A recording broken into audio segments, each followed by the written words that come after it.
Alright, welcome back. So today we're going to talk a little bit about the line of sight. And the line of sight is actually this imaginary line that comes from your cornea straight out of your eye. Alright? And if I have both eyes open, I'm going to have two lines of sight. Whenever we're drawing, we always want one point of view. We want one line of sight. And so that means that if I'm going to be drawing and to help myself out, close one of your eyes so that you only have one point of view and one line of sight. So the line of sight comes straight out of our eyes. So if I look up, they still come straight out. If I look down, they come straight out. If I turn, they come straight out. They're always coming straight forward no matter how I turn my head. Okay? And so if I understand that line of sight, it will help me know whether to draw any sort of box or cube or anything that relates to the box or cube in either a front view or a corner view is decided by that line of sight. Okay? So the line of sight is really one of the most important things. When people start drawing, a lot of times you'll hear people say, to draw better, you need to learn to see. And probably a better interpretation of that, of what they're trying to tell you, is you need to understand what it is that you're actually seeing so you can draw better. There's also these philosophies. There's some things that artists will sit around and debate in coffee shops, get artists together. One of them is there's two points of view. Do you draw what you see or do you draw what you know? Some people say, well, draw what you see. Other people say, no, draw what you know. The camp that I'm in is the one that says, no, look, we're going to draw what you see, but you're going to temper it with what you know. And so that's where I am. I'm like, take the best of both worlds, you get the best drawing. So whenever I'm looking at an object, I need to be aware of that line of sight. And so if I've got this cube, and I'll put the cube over here so it's in my peripheral vision, as long as I'm looking straight ahead, and if this cube, as I'm looking straight ahead, it's in my peripheral vision, but meaning it's not in my area of focus, but still my line of sight is coming out like this, and if I drew a line of my line of sight to this object, it's basically 90 degrees to that line of sight. Okay, as long as I keep my eyes like this. So if this object is 90 degrees to my line of sight, that object is in a front view scenario. Okay. But let's, whenever we draw stuff, usually we'll go ahead and center it in our center of vision. This central area that we focus on. Center of focus would probably be a better way of saying that. So if I turn my head, and of course I'm bringing my head down a little bit, so I'm down 5 degrees. So for those of you that really know perspective, that are like, wait a minute, we're keeping this very, very simple and very, very clear. Yes, I'm looking down by 5%. But still, my line of sight is going this direction, and the object has not moved, but my head has. My line of sight has moved from here, going straight to over here. And now it's no longer 90 degrees to that cube. So what that means is by turning my head, this has gone from a front view to a corner view. It's changed because now my line of sight is no longer 90 degrees to the object. If you don't have a 90 degree angle to that object, if it's not 90 degrees, that nice 90 degrees, it is not a front view. There's only one front view. It has to be 90 degrees to your line of sight. If it's not 90 degrees to that line of sight, it is not a front view. The only other option is a corner view. So the one way that we can change things is by turning your head. All right? You're going to become more aware of how you're looking at objects and if you're turning your head or not, because it changes your point of view. I've gone from a point of view over here to now my point of view. I'm still in the same place, but I've changed my line of sight. Everything has therefore changed because now I have a different perspective, quote unquote. Now the other thing I could do, instead of changing my, turning my head, let's go ahead and say we probably need to clarify this too.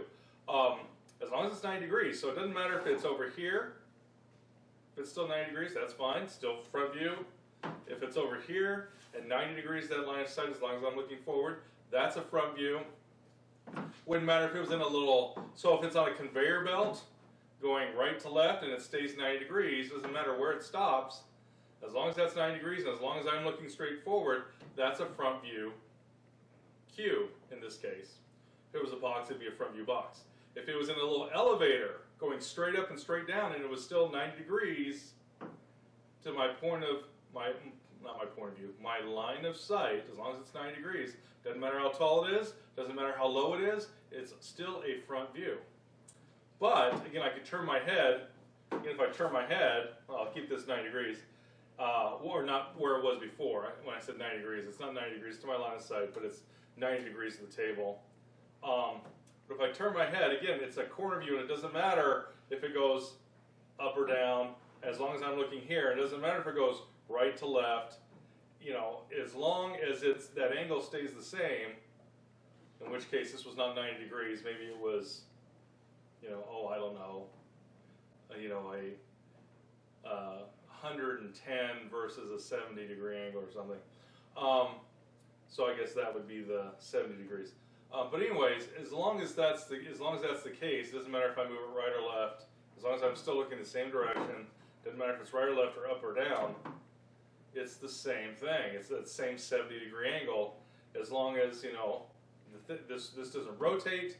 If it's just moving, you know, and as long as I keep my eye looking here, if I move my head while it goes on that conveyor belt, well then no, that does not work. It's if you've stayed in the same place and the object moves, but the object is still the same degree to your line of sight. Okay, so the other thing I could do is I could turn the object. Now if I'm downtown drawing a cityscape, obviously I can't spin the buildings. So it's always going to be about my relationship to the buildings and my line of sight. If I want a different perspective, I could turn my head, you know, I could cross the street or whatever, you know.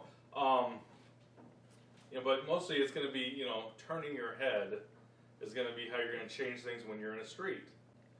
If I look straight ahead and I cross the street and I'm still looking in the same direction straight ahead, I'm drawing a cityscape in a front view. But if I turn my head to look across the street, well, now everything's become a corner view. It's all about, you know, your positioning and your eyes position to the buildings and that line of sight and how the angle of your line of sight lines up with other objects. But with something like this, I could actually rotate the cube, okay? And a corner view just means that you've turned it so the corner starts to come forward. You know, for me, this would be a front view. Now, hopefully you're in the same view I am. But this is a front view, and if you turn just slightly, well, now it's a corner view. And there's only one front view, and everything else are corner views. They're not the same corner views, but they are corner views of some sort. So if I do this, that's a corner view. And it continues, corner view, corner view, corner view, corner view, corner view, corner view, corner view, corner view, until it finally lines up once again to be 90 degrees. And if it's 90 degrees to my line of sight, now it's a front view again. And we can do it again. Corner view, corner view, corner view, corner view, all different angles, but they are corner view angles. Corner view, corner view, corner view, corner view, until once again it lines up 90 degrees to my line of sight. I need you to understand that all these different little views that are the corner views are not the same. They are going to look very different because I'm going to see more of the right versus the left depending on how it's rotated, right? So they're not the same. They wouldn't be the same drawing. They'd be different drawings. With this one, I would see very little, you know, more of the left and less of the right. And then as you turn it, I'm going to start to see less of the left and more of the right will appear in all these different angles. Corner views. But the first thing is, again, line of sight decides whether I'm seeing a front view or a corner view, or if I've rotated the object, or I've swiveled my head. And if I was drawing this room, so we're in this room here, and right now if I look straight ahead, I can see the roof line, and the roof line is 90 degrees to my line of sight. That means if I was drawing this room, I'd be drawing the room and this table, which is lined up in conjunction with the walls, so that this is also 90 degrees to me, while the ceiling is 90 degrees to me. Then I'd be drawing this whole room in a front view scenario. But the moment I turn my head, well, now my line of sight is no longer 90 degrees to that roof line. Now it's a corner view. And if I turn it a little bit more, still a corner view. And if I turned a little bit more, still a corner view. And it wouldn't be until I rotated my head and looked into this room over here and that my eye lines up with that roof line in the next room, then I've got a front view scenario. So that line of sight is all about what's the degree, the angle of the line of sight to the object you're looking at. If it's 90 degrees, it's a front view. If it's turned, or if it's not 90 degrees, or I've turned my head and it's not 90 degrees, whichever I've done, then it's a corner view. So try to look for the front view versus corner view on objects you draw. And we're going to be drawing some still lifes in this class, and you are going to be having to deal with front views and corner views. All right, well, the line of sight. Again, if you continue classes with me, this won't be the last time you hear about it, but it's fundamental to understanding what to draw whenever you're dealing with objects that are in perspective, which is always. We're just not going to talk, like I said, a whole lot about it in this class. But if you stay with my classes and keep learning in these classes, where you're going to hear more and more and more about the line of sight and all kinds of other things that we learn, because it's all about how our eye sees. Our eye has a line of sight, it has all these other things, it has a height, it has a cone of vision, it has all this stuff that we usually don't think about. But as artists, we do have to think about, because when we create pictures, we're creating a viewpoint, and that we want the viewer to understand, and so we have to think about this stuff. And so it's good stuff, the whole thing. But for right now, we just have to ask ourselves, where's my line of sight? If I'm drawing a box, is that box 90 degrees to that line of sight? If it is, I'm doing a front view, and I'll go through and you draw it like you're instructed to do a front view in the class. And if it's not, well, then you start with a true rectangle, and then you take out the diagonals and all that good stuff. If it's not 90 degrees, well, then it's a corner view. And there's a different way that we talk about how to draw corner view boxes, and you then draw that as a corner view. All right? Line of sight. It's one of the most important, fundamental ideas about drawing. And the more you're aware of it, the better you'll be able to draw. All right, so you guys go ahead and hang in there. I'm glad you're staying with it and taking the class. I hope you enjoy the rest of it, and that you really get to understand your line of sight. It'll help your drawing in so many ways. You guys take care now. Bye-bye.